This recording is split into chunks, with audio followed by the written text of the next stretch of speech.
साहित्य: पाव किलो शेंगदाणे, अर्धी वाटी तूप, पाऊण वाटी पिठी साखर, मीठ चवीनुसार, 4 वेलच्या. कृती: एका कढईत मंद आचेवर शेंगदाणे छान खरपूस भाजावेत. गरम असतानाच शेंगदाण्यांची सालं काढून घ्या.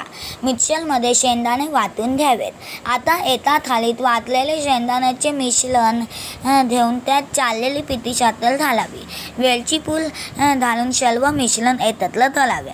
एका पातेल्यात मंद आचेवर पाव वाटी तूप टाकून त्यात लाडूचे मिश्रण टाकावे आणि एकत्र करावे.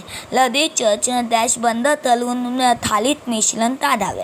मोदकाचे दोन पदार्थाला छान चव लागावी असे वाटत असेल तर या मिश्रणात मीठ घालून सर्व मिश्रण एकत्र करा. मोदकाच्या साच्यात मिश्रण भरून मोदक बनवा. सुंदर स्वादिष्ट मिश्रण भरून मोदक तयार. टीप: आवडत नसल्यास मोदकाच्या मिश्रणात मीठ घालू नका. मोदक मिठाशिवाय सुद्धा स्वादिष्टच लागतो. हा माझा व्हिडिओ आवडला असेल तर मला जरूर सबस्क्राईब करा, शेअर करा आणि लाईक करा. धन्यवाद.